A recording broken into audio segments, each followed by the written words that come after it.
January 13th.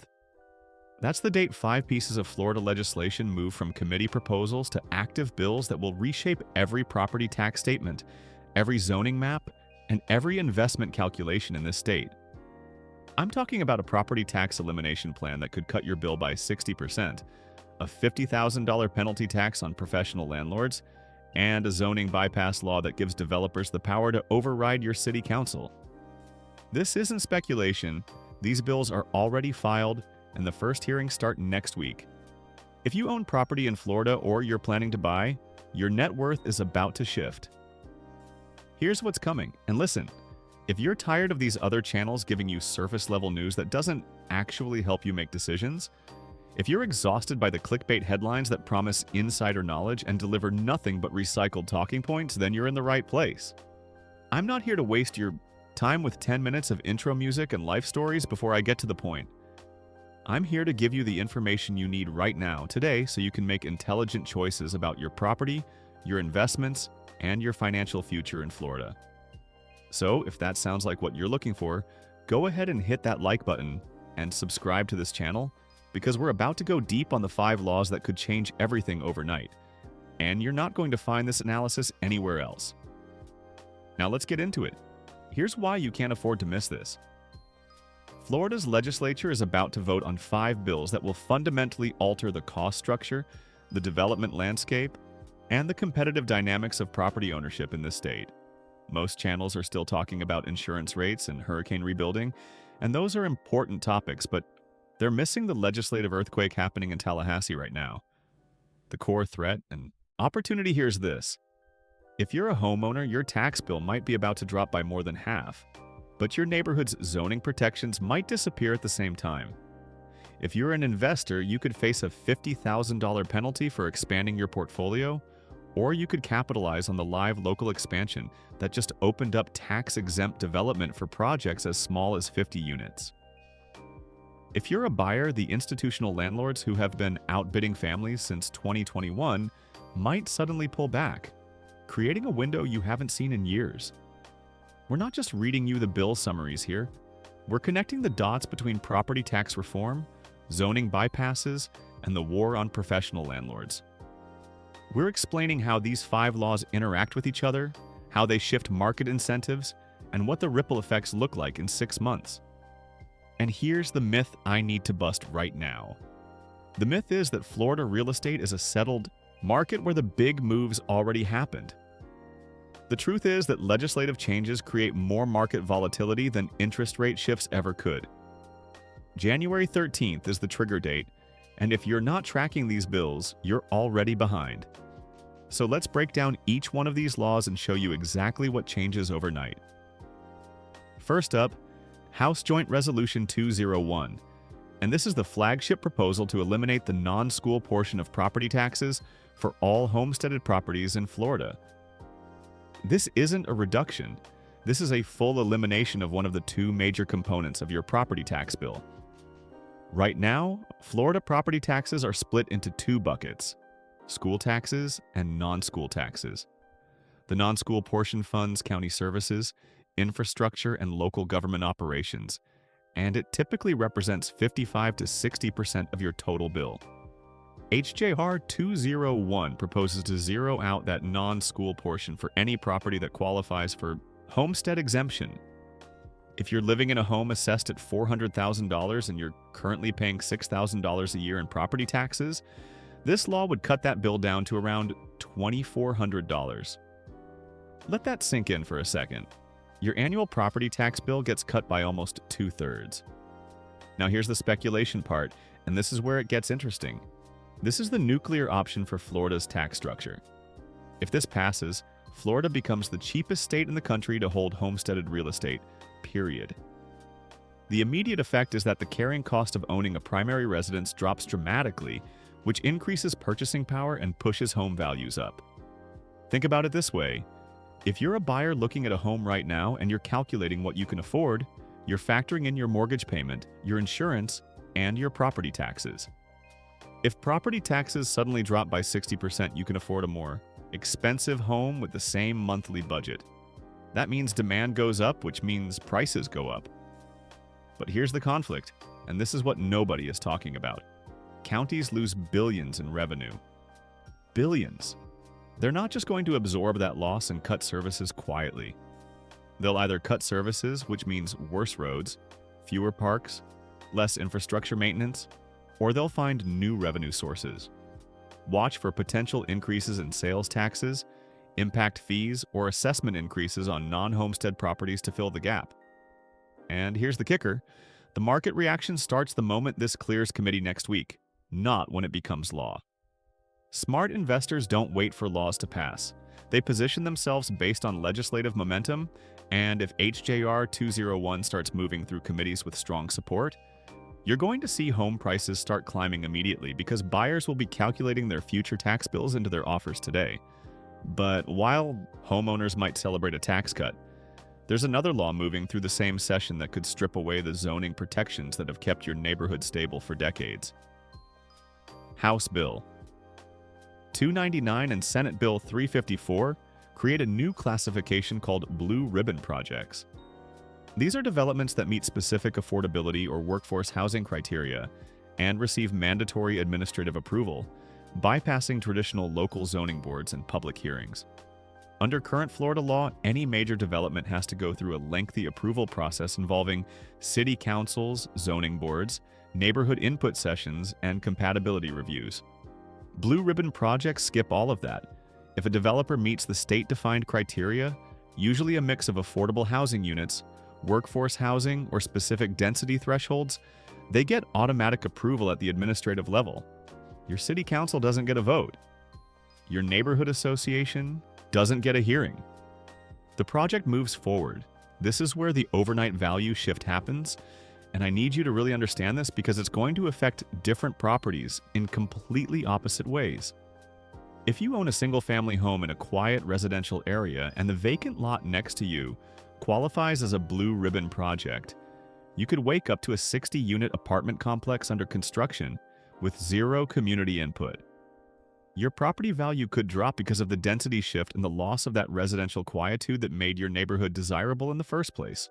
Or, and this is the flip side, your property value could rise if the area transitions into a mixed-use corridor where higher density means more walkability, more amenities, more retail, and more demand. The key variable is location. Suburban single-family zones are the most vulnerable to disruption. These are the neighborhoods that were built with the assumption that zoning would protect them from high-density development. Blue Ribbon projects change that assumption overnight. Urban-adjacent lots, on the other hand, see the biggest value increase because their highest and best use just changed. If you own a piece of land that's currently zoned for single-family but sits close to commercial corridors or transit hubs, and that land can suddenly accommodate a 60-unit Blue Ribbon project with automatic approval, you just won a small lottery. Your land value could double or triple because developers will pay a premium for sites that bypass the zoning gauntlet. Developers are already mapping out every parcel in Tampa, Jacksonville, and Orlando that could qualify. If your street is on that map, your neighborhood is about to change, and you need to understand whether you're on the winning or losing side of that change. But the state isn't just rewriting zoning rules, they're also expanding the tax incentives that make these projects so profitable in the first place.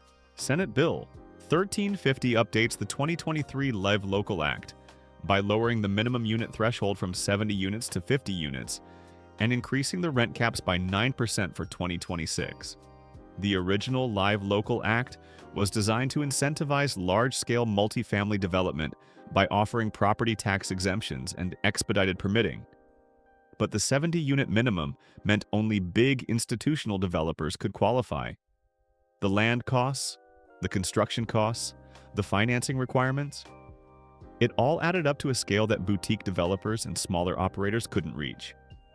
SB 1350 drops that floor to 50 units, which opens the door for a completely different class of developers. At the same time, the rent limits for qualifying units are being adjusted upward by 9% to reflect 2026 market rates, which dramatically improves the profit margins on these developments.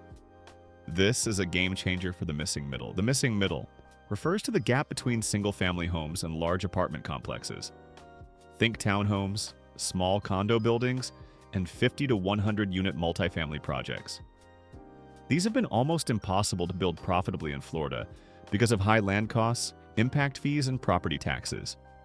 But with live local benefits now available at 50 units, you're going to see an explosion of these projects in suburban areas where land is still affordable. The immediate impact is on land values. Any parcel that can fit 50 units just became significantly more valuable because it qualifies for tax-exempt status. If you own raw land or underutilized commercial property, if you've got a strip mall that's half vacant, or a parking lot that's sitting empty, this is the law you need to understand, because your property just became a prime target for live local development. The 9% rent cap increase is equally important because it changes the investment math. Developers were looking at these projects and calculating whether they could make the numbers work with the old rent limits, and in a lot of cases, the answer was no. The margins were too tight. But a 9% increase in allowable rents means a 9% increase in potential revenue, which means these projects suddenly pencil out. You're going to see a wave of applications and proposals starting in the next 60 days as developers race to lock in sites and secure financing before the market realizes what's happening. So the state is making it easier and more profitable to build, but at the same time, they're trying to stop one specific group of buyers from dominating the market. House Bill 1257 proposes a $50,000 additional documentary stamp tax on any residential property purchased by a buyer who already owns 15 or more properties in Florida.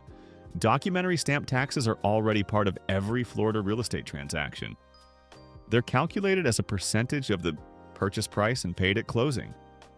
But HB 1257 adds a flat $50,000 surcharge specifically for buyers who meet the definition of a professional landlord, someone who owns 15 or more residential properties in the state.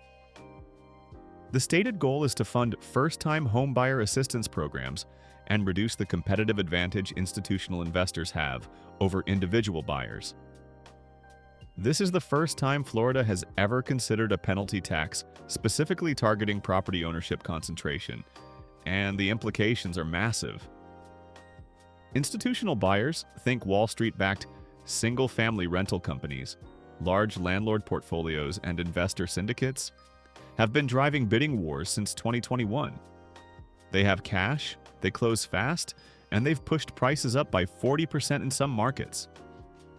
A $50,000 penalty per transaction changes the math.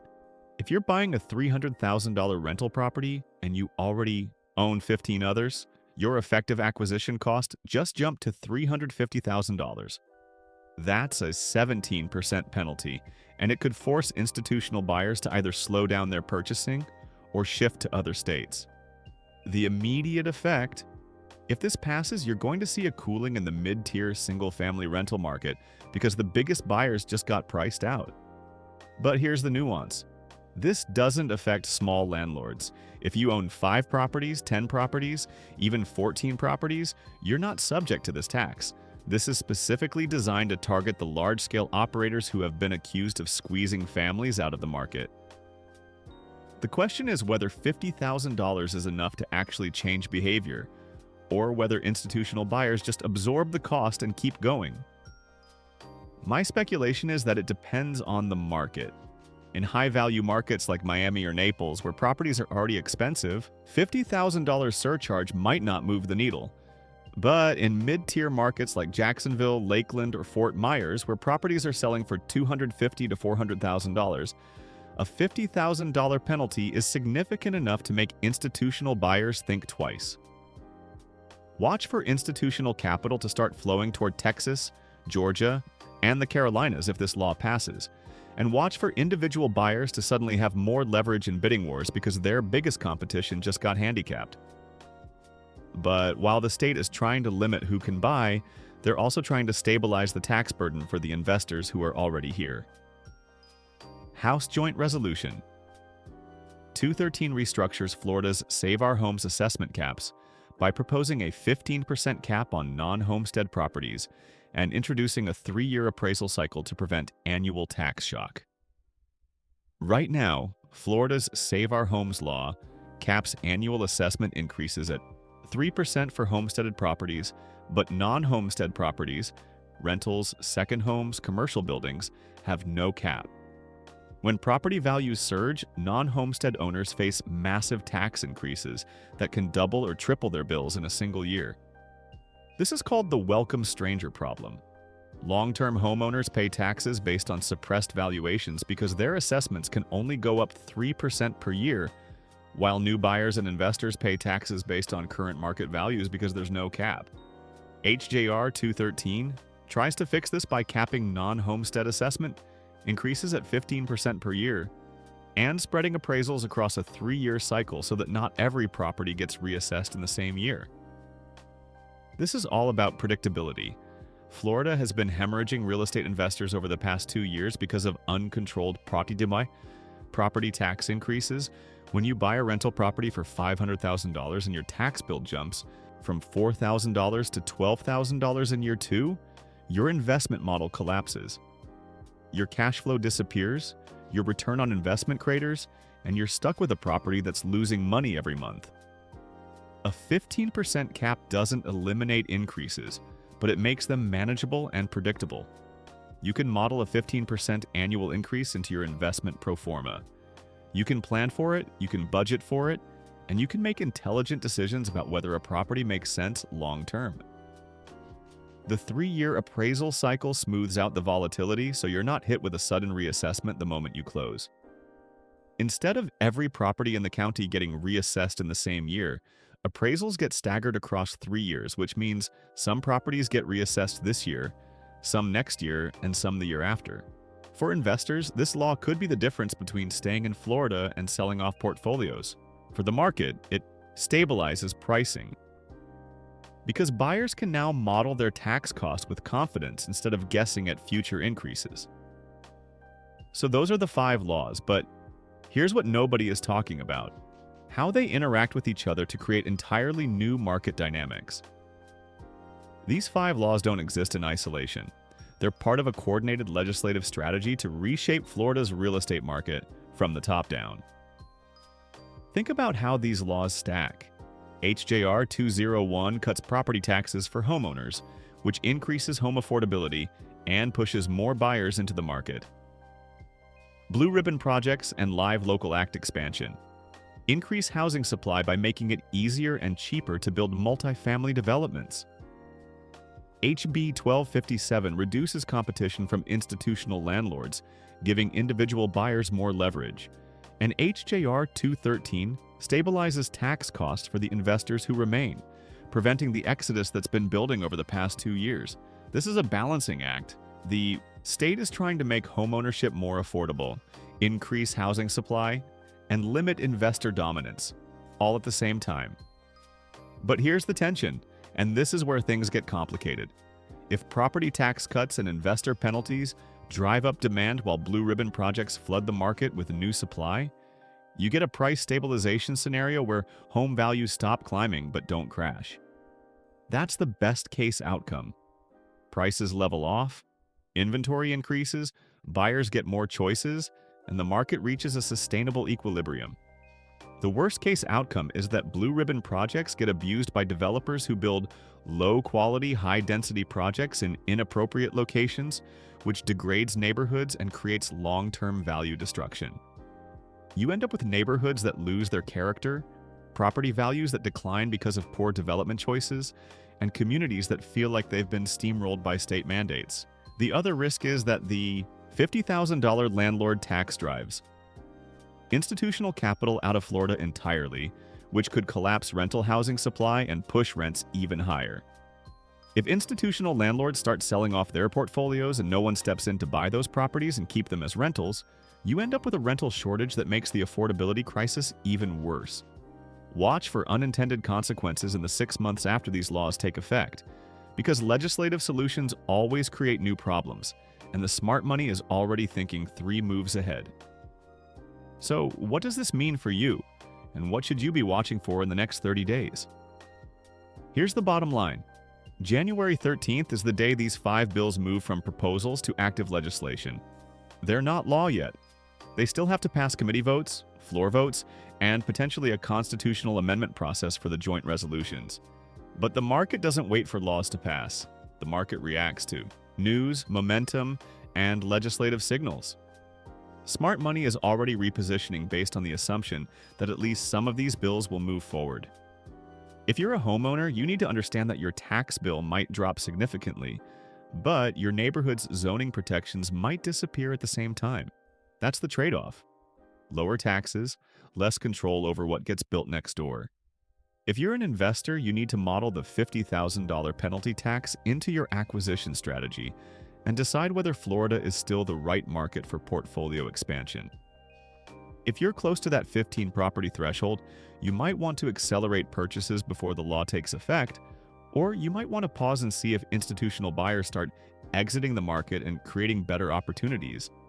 If you're a developer or a landowner, you need to map out which parcels qualify for Blue Ribbon or live local benefits because those properties just became significantly more valuable. Get your land surveyed, get your zoning analysis done, and figure out whether you're sitting on a gold mine or whether you need to sell before the market realizes your property doesn't qualify. Here's what to watch for in the next 30 days. First, track the committee hearings starting January 13th. These bills will go through multiple committees, and each vote tells you whether the legislation has real momentum or if it's going to die in committee. If a bill passes its first committee with strong bipartisan support, that's a signal it's got legs. If it barely squeaks through or if it gets tabled for further discussion, that's a signal it's in trouble. Second, watch for market reactions in specific submarkets. If blue ribbon projects start getting filed in suburban Tampa or Jacksonville, land values in those areas will shift immediately.